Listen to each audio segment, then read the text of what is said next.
Morning, જય શ્રી કૃષ્ણ. આજે અમે ભાવનગર આવી ગયા છે, અમારા ભાવનગરના ઘરે. તો અત્યારે અમે જઈએ છીએ હમણાં ખોડિયાર મંદિર. બસ બધા રેડી થાય છે અને હું રેડી થઈ ગઈ છું. તો મેં આ ડ્રેસ કર્યો છે, હમણાં તમને દેખાડું મારો આખો લુક.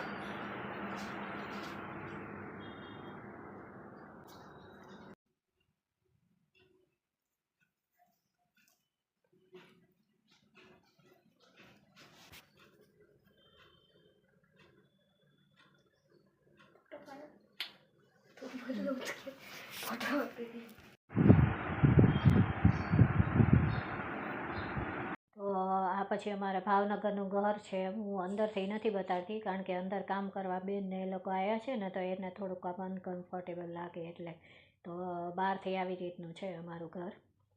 પછી અમે અહીંયા રિક્ષામાં બેસી ગયા હતા, રિક્ષા જ કરાવી લીધી હતી છે ખોડિયાર મંદિર સુધીની. અને આ જો અહીંયાથી ભાવનગરની બજાર તમને દેખાડું. તો આ ભાવનગરની બજાર છે. તો અહીંયા પણ છે ને મજા આવે. આપણા જન્મસ્થાન હોય એટલે એ જગ્યાએ આપણે જઈએ ને ત્યારે આપણને બધું જૂનું જૂનું બહુ યાદ આવે. તો એવી જ રીતે અમે પહેલાં અહીંયા જગદીશ મંદિર ગયા હતા. અને આ છે ને જલારામ બાપાનું મંદિર છે. તો આ જલારામ બાપા ગુરુ છે અમારા. તો તમે સૌ પણ જલારામ બાપાને માનતા હો તો એને પગે લાગી લેજો. બહુ સરસ અહીંયા મૂર્તિ છે જલારામ બાપાની. પછી અહીંયા અમે આ ખોડિયાર મંદિર આવી ગયા હતા. તો આ ખોડિયાર મંદિરનો એન્ટ્રન્સ અંદર જવાનો રસ્તો છે. તો અહીંયા પછી આવી રીતે અંદર થઈએ ને એટલે આવી રીતે નાસ્તાની દુકાન છે, પછી રમકડાની દુકાન છે, પછી ચા પાણીને એવું પીવું હોય તો એની છે. પછી આ મંદિરનો અંદરનો ભાગ છે, પણ અંદર મંદિરમાં જે માતાજીની મૂર્તિ છે ને એ જગ્યાએ શૂટિંગ નથી કરવા દેતા, એટલે ત્યાં આગળ મેં શૂટિંગ નથી કર્યું.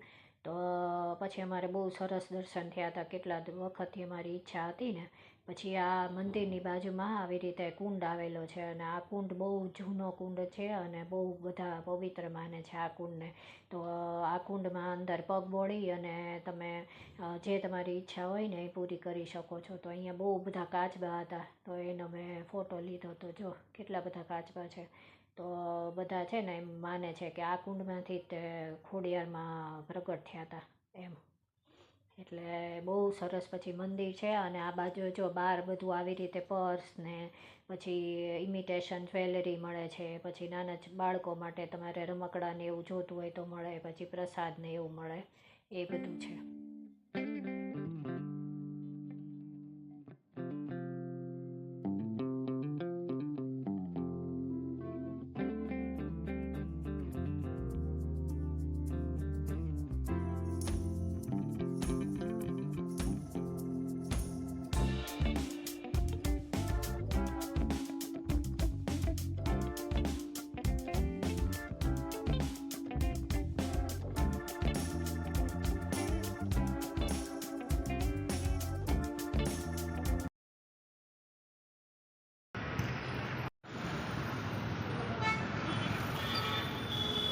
કેવી ચા?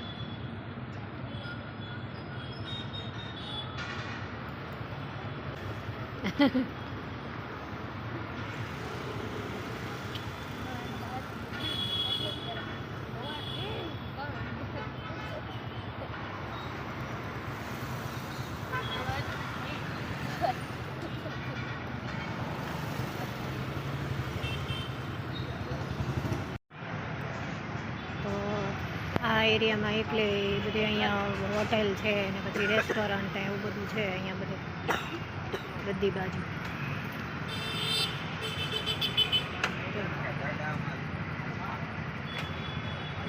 એટલે અહીંયા બધા છે ને છોકરાઓને છોકરીઓ તે ઘણી રહેતી હોય છે. અહીંયા પીજી ને હોસ્ટેલ ને એ બધું વધારે છે. એટલે આ બાજુ બધો ફૂડ કોર્ટ ને પછી રેસ્ટોરન્ટ ને એવું બધું આપણને બહુ જોવા મળે. અને બહુ એકદમ એમ કહીએ ને કે આપણે જાગતો એરિયા છે આ. એટલે લગભગ આખી રાત અહીંયા બધું આવી જ રીતે ટ્રાફિક ને એવું બધું હોય, તો મજા આવે રાત્રે અહીંયા.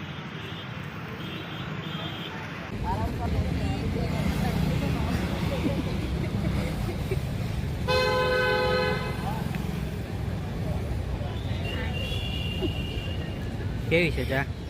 મસ્ત. અને અહીંયા ગજાનંદ તો હાઉસમાં આવ્યા છીએ ચા પીવા. એટલે સાંજે જમીને નીકળ્યા હતા અમે. અત્યારે હવે બસ આંટો મારી પછી ચા પીને ઘરે જશું.